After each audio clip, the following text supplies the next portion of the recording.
Olá pessoal, para quem não me conhece, sou o professor Henrique Acosta, professor da Rede Municipal de Educação daqui de Brejo de Amado de Deus, e hoje vamos falar um pouquinho sobre as alterações, ou seja, as modificações que aconteceram nas regras do basquete ao longo dos tempos. Vamos lá? Então, pessoal, o objetivo da aula de hoje é conhecer um pouco das regras do basquetebol e compreender como ocorre, a evolução, as mudanças e alterações ao longo do tempo, desde sua origem e criação, por James Naismith e até os tempos atuais, como um fenômeno esportivo, como uma indústria de entretenimento e todo o esporte espetáculo que ocorre nos dias atuais. Quando o professor James Naismith ele criou o basquete, ele fixou no quadro de avisos do ginásio 13 regras. Como vocês viram nas aulas anteriores sobre a história do basquete, o grande objetivo era fazer um jogo dinâmico e que não tivesse tanto contato físico. Então, as primeiras regras que foram direcionadas pelo professor James Naismith, que era canadense, embora tenha sido criado o basquete lá nos Estados Unidos, a primeira regra era que o jogo, a bola, podia ser arremessada em qualquer direção, tanto com uma mão como com as duas.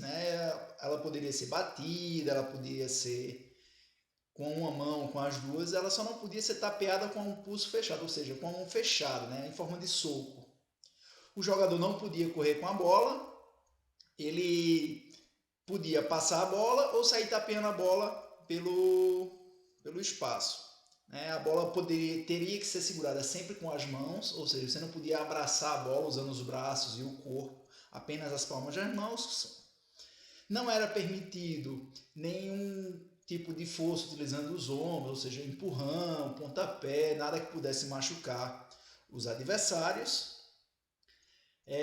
A cesta era fixada em um lugar mais alto, podia ser um pilar, um poste de madeira, e nesse período era utilizado as cestas de colher pêssegos, como vocês viram anteriormente. Era essas cestas aqui, ó. Tudo bem? Então, esses cestos eram presos a uma certa altura. A bola utilizada naquele momento era a bola de futebol ainda. E para ser considerada uma cesta, a bola tinha que ficar dentro do cesto. Então, toda vez que alguém conseguia encestar a bola, alguém tinha que ir lá tirar o cesto para poder recolher a bola e recontinuar o jogo. Uma outra curiosidade com relação a essa criação é que se alguém batesse no cesto enquanto a bola estivesse próximo a ela, era considerada uma cesta convertida. Uma outra curiosidade é que se uma equipe fizesse 3 faltas consecutivas, era considerado cesta para a equipe adversária. Sempre definia-se um juiz para ficar de fora, ele tinha a obrigação de definir de quem era a posse de bola, quando a bola saía de jogo, contar os pontos, controlar quando era falta, quando não era, enfim, as funções de arbitragem como outras quaisquer. Os jogos eram definidos com duas partes de 15 minutos, com 5 minutos de intervalo, e a equipe que somasse mais pontos era declarada vencedora. Caso persistisse o empate, os capitães entravam em consenso se continuariam o jogo ou se encerrariam. Tudo bem? Esse era o jogo, as regras básicas quando o professor James Naismith iniciou, quando ele começou o basquete. E claro, quando as associações as entidades, as confederações surgiram, o basquete em si, assim como todas as outras modalidades esportivas, eles ganham amplitude, eles ganham força, porque essas entidades elas têm como responsabilidade buscar atender os interesses do esporte, buscando ampliação, seja de público, de competições, de aprimoramento de materiais, enfim, fazer o necessário para expandir e dar qualidade ao esporte, fornecendo a todos os seus praticantes um bom consenso. Então, a primeira associação internacional surgiu em 1932, a FIBA, Federação Internacional de Basquete Amador, que hoje é apenas Federação Internacional de Basquete. E com isso começa-se a difundir o esporte por todos os cantos do mundo, dividindo-os, né, e dividindo também as obrigações com as federações nacionais. No Brasil, foi criada em 1933 a antiga Federação Brasileira de Basquete, que em 1941 passou a ser chamada Confederação Brasileira de Basquete. Para vocês verem, hoje a NBA, uma das maiores franquias, né, do mundo, onde se fala de esportes, ela foi criada em 1946 e tem seu esporte lá, basquete, muito mais desenvolvido, aprimorado e comercialmente falando, potencializado do que a própria Confederação Brasileira, que é um pouco mais antiga. Para vocês entenderem um pouco melhor a questão dos interesses econômicos e políticos de uma federação e o quanto isso é importante para o desenvolvimento do esporte, a Confederação Brasileira de Basquete em cadeiras de rodas foi criada apenas em 1997. Por que tanto tempo depois? Porque antes disso, eles eram representados pela ABRADECAR, Associação Brasileira de Desportos em Cadeiras de Roda.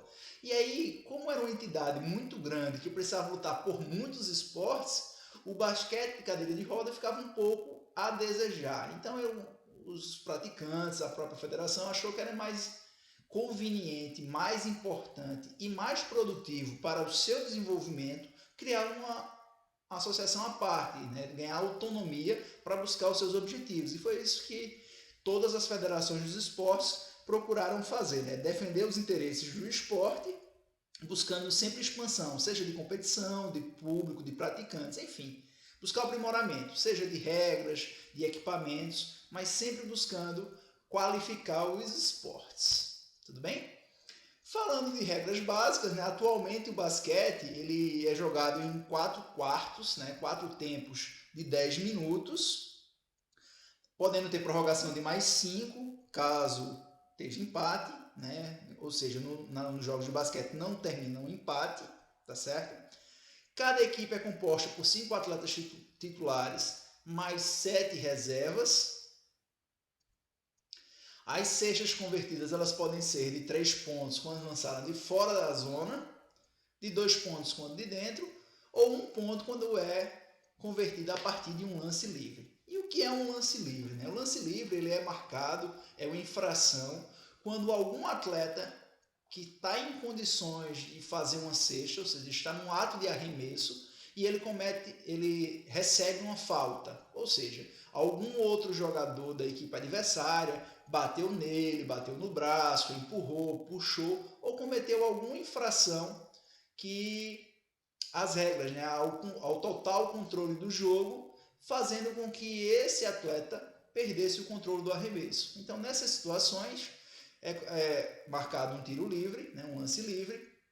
Se a infração foi fora da zona, o atleta tem direito a 3 arremessos. Se foi cometido dentro da zona dos 3 pontos, né, no caso são 2 lances livres. E se por um acaso, mesmo sofrendo a falta, o atleta conseguiu converter a cesta, ele tem os pontos das cestas convertidos e direito a um lance livre de bonificação. Cada atleta pode fazer até 4 faltas. A partir da quinta ele é desqualificado do jogo, ou seja, ele é excluído do jogo, sem poder voltar para o jogo. E cada equipe pode cometer até 7 faltas, ou seja, 7 infrações dessas pessoais durante o quarto do jogo, ou seja, naquele pequeno tempo, né? Entre um tempo e outro, ou seja, tem 2 quartos, mais intervalo, depois mais 2 quartos. Então, nesse pequeno quarto, 2 do primeiro tempo e 2 do segundo, cada equipe pode cometer 7 faltas em cada um deles. Se cometer mais do que isso, todas as faltas pessoais são marcadas em forma de tiro livre. Existem algumas infrações que não são pontuadas como tiro livre. E seu recomeço de jogo, né, o seu pontapé inicial é apenas a recuperação da posse da bola cobrado da lateral da quadra. São eles a andada, que na verdade é quando um atleta dá mais do que 2 passos com a bola presa nas mãos, né? Isso quando está parado, tá certo? Quando ele está em velocidade, para fazer a cesta tem o caso da bandeja que pode chegar até 3. Ou então quando ele salta com a bola para arremessar e volta ao solo sem ter arremessado ou passado a bola. Então ele está com a bola presa, salta e cai no chão novamente, né, com a bola ainda sobre posse. Então é considerado andada. Os dois dribles acontecem quando o atleta está driblando a bola, segura a bola e em vez de passar, arremessar ou fazer qualquer ação, ele volta a driblar. Então se ele bate a bola e segura, ele tem que passar ou arremessar. Se ele voltar a driblar a bola no chão, isso significa que ele deu 2 dribles e a bola passa a ser da equipe adversária. Existem ainda várias regras com relação ao tempo. Essas regras de tempo, elas são para dar dinâmica ao jogo, fazer com que o jogo aconteça e que os jogadores não façam cera durante a execução do jogo. Então, o atleta ele pode passar 3 segundos dentro da área restritiva do garrafão, que é uma área demarcada abaixo do aro, onde ele pode ficar, tá certo? Ele pode permanecer ali 3 segundos. Se ele não fizer nenhuma ação ofensiva, ele vai ter que se retirar para depois entrar novamente. Todo atleta que tiver com a bola presa nas mãos, ou na reposição de bola, ou na cobrança de alguma infração, seja lance livre ou qualquer uma outra intervenção do árbitro, ele tem 5 segundos com a bola presa. Depois disso, a posse de bola é revertida. Cada equipe, ao recuperar a posse de bola, seja numa defesa, seja num rebote defensivo, eles têm 8 segundos para passar da metade da quadra, ou seja, para sair do campo de defesa e chegar ao campo de ataque. E aí, já contando esses 8 segundos, a equipe tem 24 segundos desde que recupera a posse de bola para conseguir um arremesso. Caso esse arremesso bata no aro, recomeça a contagem. Se por acaso arremessar e não bater no aro, a contagem permanece, continua, e caso estoure os 24 segundos, é revertida a posse de bola. Uma vez na área de ataque, nenhum jogador da equipe que está atacando pode voltar com a bola para o campo de defesa. Caso isso aconteça, a bola é revertida e passa a ser da equipe adversária. Importante lembrar que no jogo de basquete, a bola começa sendo lançada ao árbitro ao ar. Então, no início do jogo, o árbitro, junto com 2 atletas, um de cada equipe, vai ao centro da quadra, a bola lançada acima pelo árbitro e os 2 jogadores saltam para ver quem consegue pegar a bola e tocá-la para a sua equipe. É importante lembrar que essas regras elas podem sofrer variações por inúmeros fatores. Um desses fatores é a competição. Por exemplo, a NBA ela não utiliza tempos de 10 minutos, mas sim de 12 minutos. Isso é para dar um pouco mais de tempo, aumentar o espetáculo e fazer com que o jogo fique ainda melhor. Uma outra razão que faz com que as regras sejam modificadas são as categorias. Por exemplo, nas categorias de base, ou seja, crianças, algumas regras elas são modificadas. A bola para a criança ela é menor, a altura da cesta ela é menor, ela é mais baixa um pouco. Enfim, são adaptações para que buscam deixar o jogo mais dinâmico e adequado aos praticantes e para quem está assistindo. Imagina uma criança bem pequenininha tentando jogar uma bola a 3 metros de altura, uma bola relativamente pesada, tudo bem? Uma outra coisa que ocasiona variações nas regras são as dimensões do esporte, ou seja, para o esporte profissional, existe um livro de regras que precisa ser seguido. Nesse livro vai determinar desde o que os atletas vão vestir, o que eles podem ou não fazer durante o jogo, o que é que os árbitros podem fazer, o que é que os técnicos podem fazer, enfim. O passo a passo que pode acontecer em cada um dos momentos do jogo. E com relação às manifestações, diz respeito ao tipo de basquete que está sendo utilizado, se é o basquete de quadra, se é o basquete de cadeira de roda, se é o basquete de rua, se é o 3 contra 3, enfim. Existem várias formas de basquete, vocês vão ver isso na próxima aula, tudo bem? Então, para cada um desses tipos de basquete, existem regras específicas, certo? E é justamente nesse contexto, né, de agradar o público, da dimensão do esporte profissional, que surge o esporte espetáculo, né, que é a profissionalização, a indústria do entretenimento, consumo, propaganda, serviços, produtos. Por que a gente está falando isso? Porque as arenas de basquete, elas são basicamente como os estádios de futebol moderno. Então, a arena de basquete, o ginásio de basquete, não é apenas a quadra de basquete. Então, tem a quadra em si, que é o espaço utilizado para o jogo, mas tem o telão, tem as poltronas, os camarotes, as salas de imprensa, os vestiários, os banheiros, lanchonetes, restaurantes. Algumas chegam até salas VIPs de cinema, né, que é para assistir o jogo no telão, enfim.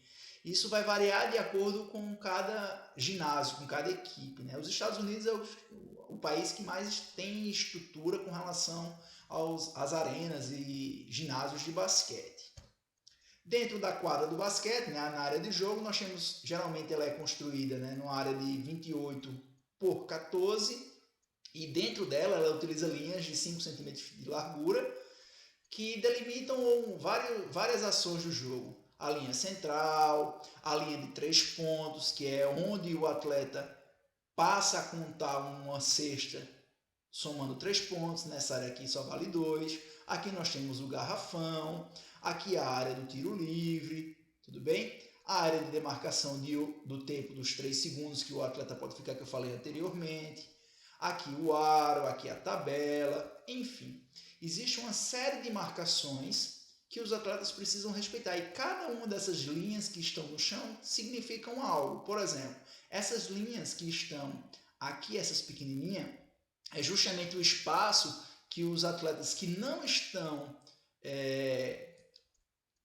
na situação de conversão esperam pelo rebote do lance livre. Então, cada um desses espaçozinhos aqui, é o espaço onde um dos atletas de ataque e de defesa podem se posicionar. Então, 2 e 1 e aqui 2 e 1, tudo bem? Então, 2 atacantes e um defensor para cada equipe, tá certo? Então, vocês vão no texto didático, procurem lá, tem todas essas medidas, essas recomendações. Vou deixar aqui no texto, na descrição do vídeo. Algumas curiosidades com relação ao basquete é que é um dos esportes mais praticados no mundo, com mais de 300 milhões de adeptos. Atualmente existe registro de mais de 170 países filiados à Federação Internacional do Basquete. O Dream Team de 1992, que revolucionou a forma das equipes nas Olimpíadas, por passar a aceitar os atletas profissionais da NBA participando, né? Foi uma equipe chamada o Time dos Sonhos, onde, se juntando o salário dos atletas, já vai 73 milhões por ano. E aí, né, teve partidas nessa Olimpíada em que eles ganharam com mais de 75 pontos de vantagem de uma equipe para outra. Então, o maior jogador, como eu falei, foi o Michael Jordan, né? O brasileiro, né, considerado o maior brasileiro na história do basquete, é o Oscar Schmidt.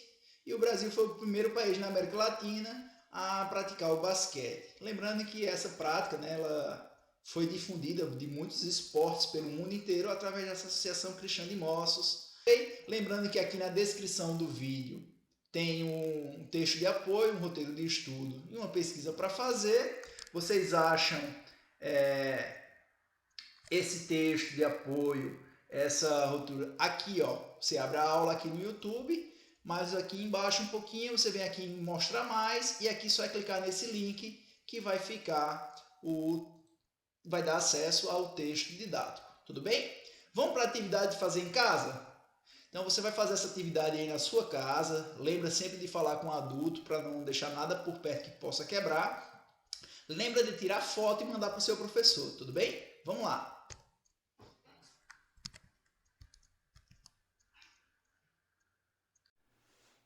Olá pessoal, para você que já fez aí o jogo de festival de bola cesta, hoje é a hora da gente fazer agora um mini basquete na porta. E para a aula de hoje você vai precisar apenas bolinhas de papel, barbante, uma garrafa PET e um balde.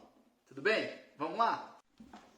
Então, você vai prender uma ponta do cordão numa garrafa e a outra ponta na alça do balde, tudo bem?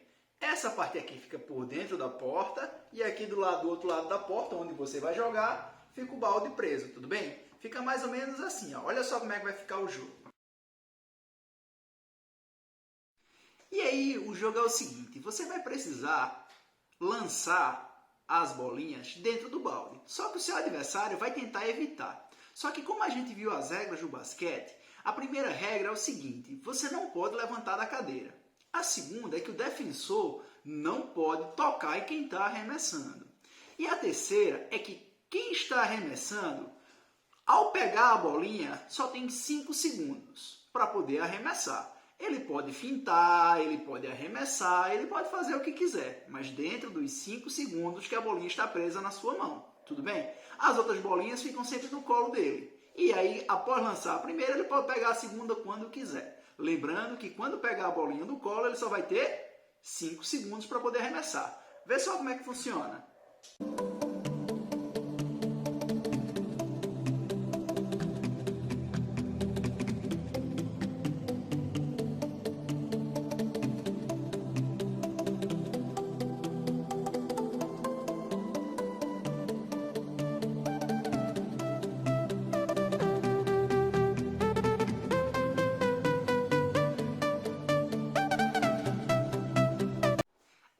Vocês trocam de lugar e aí vê quem conseguiu encestar o maior número de bolinhas, se foi o jogador 1 ou o jogador 2. Uma outra possibilidade é vocês determinarem um tempo, tudo bem? Então marque aí 1 minuto e vê quem consegue nesse tempo fazer o maior número de cestas.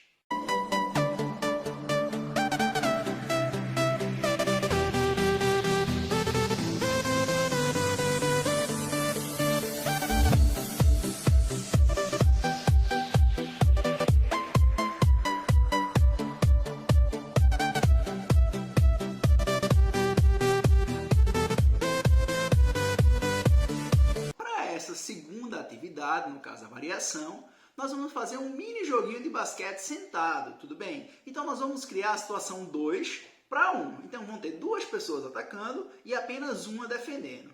As pessoas que estão atacando, eles podem passar a bola de um para o outro ou arremessar a bola lá na cesta que está presa no balde na sua porta. Dentro das ações de cada um, ele pode passar, ele pode fintar, ele pode arremessar, mas lembre-se, quem está com a bolinha na mão só pode passar com ela retida 5 segundos.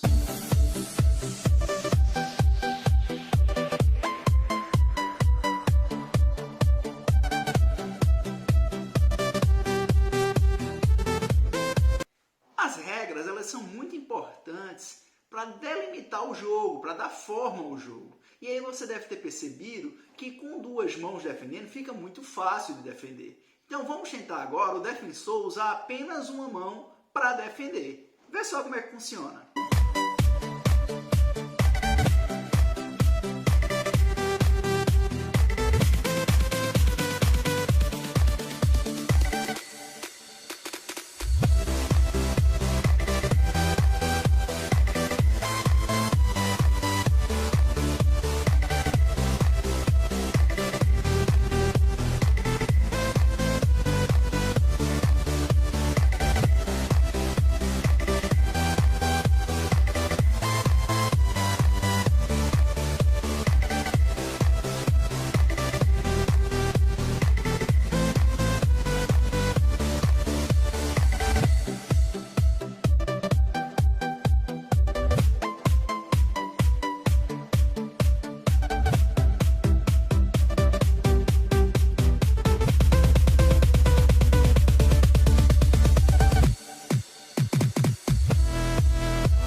Você já está craque, já está muito fácil. Vamos tentar fazer o seguinte. Vamos tentar agora todo mundo sentar no chão. Para isso, você vai precisar folgar um pouquinho o cordão lá na alça do balde para fazer com que o balde fique um pouquinho mais baixo. Tudo bem? Depois, senta-se todo mundo no chão e tenta fazer a mesma atividade. Lembra, você pode arremessar, você pode passar, você pode pegar o rebote. Então o defensor só consegue defender quando a bolinha cai no chão. Se alguém conseguir pegar o rebote ofensivo, o jogo continua. Tudo bem?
Você deve ter percebido que quando a gente muda as regras do que pode ou não fazer, se vai jogar sentado na cadeira, se vai sentar sentado no chão, se vai ter defensor, se o defensor pode usar uma mão, duas ou três, você deve ter percebido que o jogo muda a forma de jogar. É isso que acontece com as regras ao longo dos anos. A gente vai modificando as regras para fazer com que o jogo fique cada vez melhor.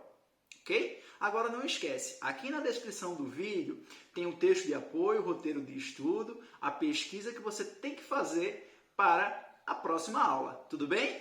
Até a próxima!